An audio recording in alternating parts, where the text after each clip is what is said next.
Today we'll be talking about jobs that are so desperate for workers that they'll hire you on the spot. And by the end of this video, I promise at least one of these is going to be a legit fit for you, if not several of them. Now, some are hands-on, some are 100% remote, some you can do from anywhere. A few pay well over $100,000 a year, and every single one is open to you without needing a specific college degree or years of experience. And most you can break into in weeks, not years. This is coming from someone who spent the last decade studying career paths after getting burned by the college system myself. I went over $300,000 in debt to get a doctorate that I barely even use. So I built the channel that I wish I'd had at 18 years old. And since then, we've helped people land careers that they actually want with over 1,000 verified testimonials from my business partners and I to back it up. So I know what I'm talking about when I break these down. Now, here's the pattern that I see over and over with people who land these jobs fast. The smart ones don't chase trends, they chase shortages. Because the second an industry runs out of workers, the power shifts. The employer isn't holding the leverage anymore, you are. So a lot of the time, shortages or jobs that just a lot of people don't want to do, but they're still really important, are going to be your best bet. So today I'm going to be walking you through exactly where these shortages are, what they really pay, how to get in, and how some people that are already doing these jobs are stacking a second income right on top of them with very little extra work. Now, real quick, there is a flood of AI slop videos out there listing fake jobs with made up numbers, and everything in this one is sourced and on the screen because I checked it myself. So if you appreciate me making this type of content, then let me know by gently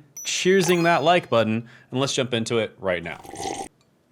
All right, so first one we're gonna talk about is the professional odor tester. And if you know my channel, you know that sometimes I like to start these videos off with kind of a weird or a funny one. And the reason I like to do that is because I want to get the creative juices flowing and just make you realize that there's so many different types of careers out there. So that's what this one is. And yes, companies will literally pay you to smell things. Armpits, breath, cat litter, deodorant that's supposed to work but might not. And this position is called a professional odor tester, or the fancier version is a sensory panelist. And their nose is the entire quality control department. Now, you might be thinking that this is one of those fake jobs that some blog made up just to fill a list, but it's not. ZipRecruiter has live odor tester jobs hiring right now, and these are actual postings that you can apply to today at the time of making this video. So think of your nose like a smoke detector. A cheap one just goes off randomly and you end up ripping the battery out. A calibrated one catches the exact thing that it's supposed to every time with no false alarms. And companies will pay real money for a human smoke detector that's dialed in.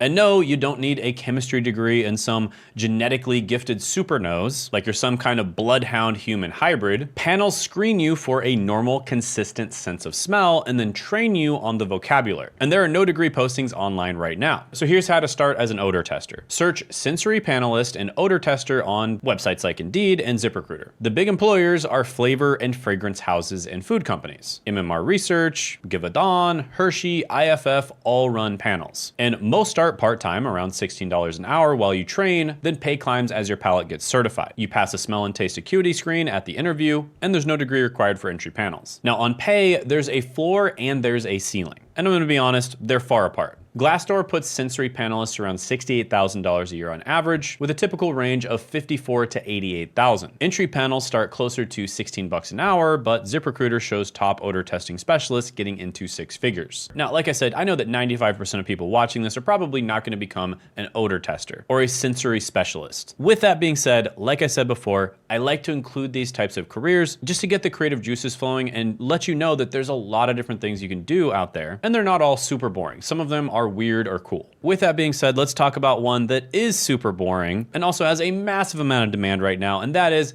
data center HVAC technician, aka the AI boom's repairman. And this is where the list stops being weird and starts being serious money. So data center HVAC technicians, specifically the liquid cooling side for AI data centers. Every AI model you've ever heard used runs in a building that generates insane amounts of heat. And if the cooling part fails, billions of dollars of hardware cooks itself. And you might say that's saturated and everyone's gonna go in the trades now. Well, then explain this. According to Randstad, it now takes longer to hire an HVAC pro than a software developer. 56 days versus 54. So the AI boom is creating a surge in demand for HVAC techs faster than the industry can train them. Think about it like the gold rush. Everybody's obsessed with people mining the gold, the AI engineers, the model builders, but the person who got rich and stayed rich was the one selling the shovels and keeping the water running. And in the AI gold rush, the cooling tech is that person. And you might think that the pay can't be that great for a repair job. CNBC Make It followed a guy named Robert Quadra making $80,000 a year repairing air conditioning.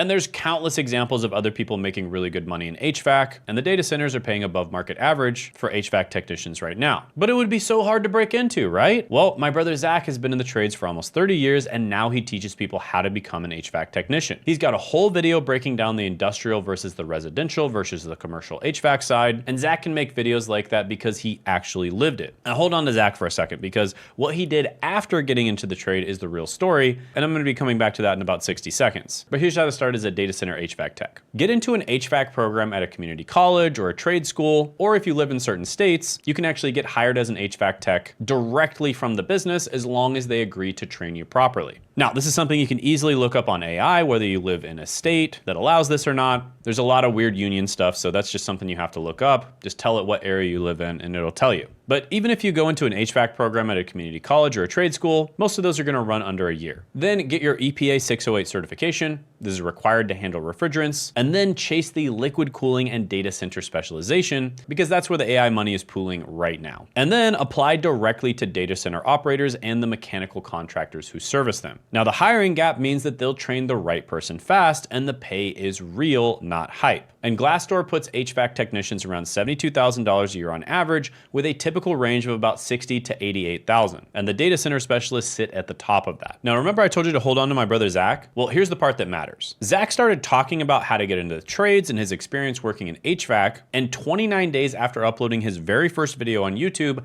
Zach hit $214 in a day, which is crazy because most people take months or even years just to get monetized alone, and he was making a full-time income in less than 1 month. And now, a year after posting, he just had a record month of $18,000+ in a single month. And he did all of it spending less than 4 hours a week on YouTube, teaching the exact trade stuff that we've been talking about just now. And if you want to learn exactly how he did it, we have a free workshop this week where we're going to be going over step by step exactly how it was done. And we're going to be giving away an AI that's the niche validator that's going to help you pick your niche so that you can do it as well. Click the link in the description and the pinned comment below to check that out. All right, guys, quick break. This video is sponsored by me. I wanted to let you know that I'm going to be doing a live training this week where I'm going to be revealing the YouTube content advantage in 2026. It is a completely free training, no strings attached. In fact, I'm giving away even more bonuses at the training. Just as an example, I'm going to be giving away my niche validator. And this is going to be available for both Claude as well as ChatGPT, which is a super valuable piece of software where you can finally figure out what the best niche for you is. So do not miss out on this training.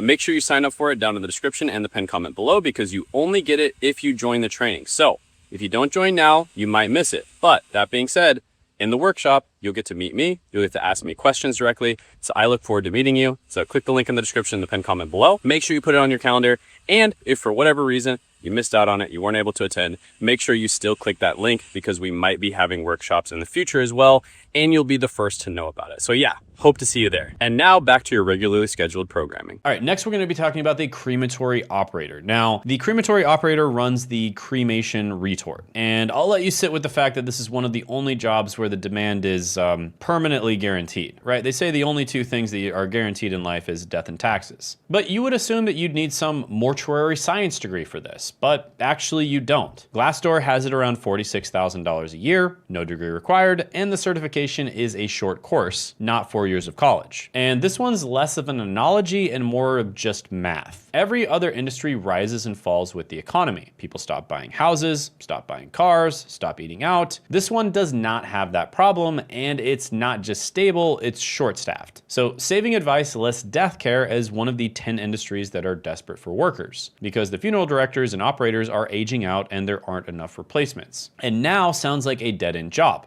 pun intended. Except here's what one person figured out. There's a channel called Lauren the Mortician, and she films herself cleaning out the crematory, literally doing the job. And she pulls in an estimated $12,500 a month from filming the exact thing that she was already doing anyway. Start to see the pattern yet? Well, keep it in the back of your mind. Here's how to start as a crematory operator. Look up the crematory and funeral home openings on Indeed and the Cremation Association job board. Yep, that's a thing. Most states require a short crematory operator certification. Again, just check with AI, tell it your location, and it'll tell you whether you need to or not. But you can knock it out in days, not years, and employers train on the equipment in many cases because they're so desperate for workers. And think about it, there's a ton of demand, and it's a bit of a morbid job, and it's probably also a bit boring, so there's not a lot of supply. And that is a huge opportunity for you. And because the industry is aging out, walking in with certification and steady temperament puts you near the front of the line. Now on pay, it's roughly $46,000 a year. The median is $38,000 to $56,000, but this is just an entry point into the industry, which is actually an incredibly lucrative industry. And it's an industry there is pretty much always going to be demand, and there's pretty much never going to be that much competition. All right, next is the virtual patient sitter. So this is where hospitals pay you to watch at-risk patients through a live video feed from a screen and alert the nurses before someone falls out of bed. They're called telesitters or virtual patient sitters, and one person can watch up to 16 patients at once from a single station. And your gut says hospitals should never hand something this serious over to someone on a screen. But there's a woman named Robin who's been doing exactly that, working as a remote patient monitor, and she puts the whole job on YouTube. So think of it like a lifeguard stand, except instead of watching one pool, you're watching 16 of them at the same time on a wall of monitors, and the whistle is a call button straight to the nurse's station. Now, you might say, fine, maybe it's real, but there's no way that there are actual openings for this. Well, there are actually 57 telesitter jobs listed on Glassdoor right now, and ZipRecruiter has listings running $15 to $43 an hour. So yeah, there actually is. Now here's how to start as a virtual patient sitter. Search telesitter or virtual patient sitter on Indeed and Glassdoor. Most postings are through hospital systems directly. Now there's typically no medical degree required, and most ask for basic patient care or CNA adjacent experience. And hospitals train you on their specific monitoring software. Now, by the way, I always get a few comments here and there from people who are like, they find some random job posting that actually does require a degree, and then they just get really mad and they post a comment about, you know, how I lied to them or whatever. First of all, a lot of the job postings that we saw didn't require a degree. And second of all, even if they say that they require a degree, specifically with this type of career and all the careers we talked about in this video, a lot of the time you can just apply anyways and they're not gonna care. Because again, the laws of supply and demand are in your favor. And also, a lot of the time, these companies post stuff that are their requirements, and really it's just a nice to have. And they're actually so desperate for people that in many cases, hospitals will train you on their specific monitoring software. And it's often part-time and remote, which makes it an easy first step into healthcare without the clinical training. And pay averages around $18.83 an hour, with a typical range of $15 to $22 an hour. And by the way, there are almost like an unlimited amount of these random little medical related careers that you can do. I could probably just make an entire channel just for these medical careers alone. And a lot of them are pretty easy to get into. They pay really well. There's almost no competition for them. And medical careers in general are extremely recession proof as well. So there's just a lot of upside.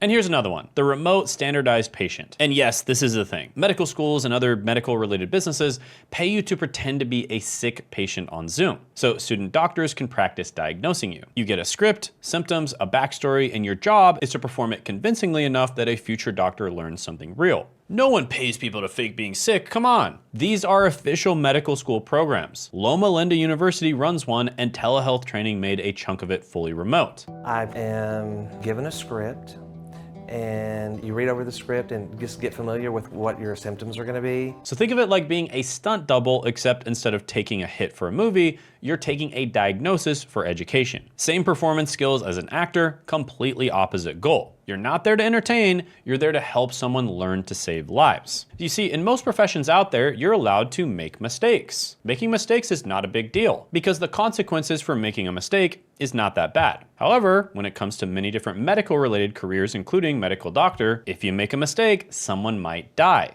And that's why for careers like that, as well as careers like cybersecurity, for instance, they hire positions like this so that you can make mistakes in a simulated environment and not make mistakes in the real world. Now, you might be thinking that you'd need to be a trained actor to pull this off. And Backstage's own guide says that schools coach you on the case, and older adults are in high demand, because med students need to practice with age-realistic patients. So if you're on the older side, this could be especially good for you. Now here's how to start as a standardized patient. Search standardized patient plus your nearest medical school. Most university health science programs run their own hiring page, but you can also find some good opportunities remotely as well. For instance, ZipRecruiter also lists remote gigs directly. No acting resume required. They train you on the case script and give feedback rounds. And retirees as well as career changers over 50 are actively recruited for this one. Now, I have to be straight with you on the pay because the headline number is misleading. Glassdoor shows an average of $85,000 a year, but that's stacking full-time program coordinators into the average. The actual hourly gig work runs close to $19 to $25 an hour. However, you do have an opportunity to work into that full-time coordinator role and make more money. Now, one thing I want to say about pretty much all of these careers, we are entering into a new world. This is a world where things are moving so fast that traditional education systems just can't keep up. You know, even with well-known careers, for instance, like digital marketing, colleges are teaching stuff that worked 5 or 10 years ago, but doesn't work today. And so there are incredible opportunities out there for people to just start YouTube channels on the careers that they're in and either document what the career is like to attract new people to the career, or help people get into the career, help people learn the skills to get into the career, or help people use the different technologies that are necessary to get into the career. And so here's what I actually want you to walk away with. Every single job on this list is desperate for workers. And that part's real and that part's sourced. So go take one of them if it fits you. But look back at how many of these people didn't just take the job, but they actually started documenting the job on social media as well. And this is new education. This is how the new economy works. Even if you're not teaching people how to get into the career on your own, you can easily partner with someone else who is. So my brother Zach didn't just become an HVAC tech, he filmed himself teaching it and hit $214 in a single day by day 29. So he literally went from zero to a full-time income in less than a month. Lauren didn't just clean out crematories, she filmed it and built an extra $12,500 a month. And that's just from AdSense alone. And that was on top of the job that she already had. So every single one of these has the exact same thing. The job pays the bills, filming the job that you already have is what can really change the number. And that's exactly what I break down in the free live workshop that I mentioned earlier. I'm gonna walk you through the same system that Zach used step by step to figure out what his niche is and make money in the first month. I'm gonna tell you exactly how we did it. And it's not just limited to these jobs. In many cases, it might be something that you're passionate about or something that you've done a lot of since you were a kid, or an industry that you know a lot about, or something that you happen to be really talented at or happen to be really good at just because you've done a lot of it. So again, the link to the live training is in the description in the pinned comment below. And not only will it be telling you exactly how to get started, but I'll also be giving away a secret AI that we created that helps you pick your niche or dial in your existing niche that you already have. And I know that 99% of you are just gonna consume our free content here on YouTube. You're gonna take the free live training and run with it yourself, and you're never gonna end up working with us one-on-one, and that's completely okay. I always wanna give way more value than I receive, but if you're the type of person who wants a hand-holding experience, you wanna work one-on-one with a mentor who's done it for you, and you wanna save yourself a massive amount of time and effort,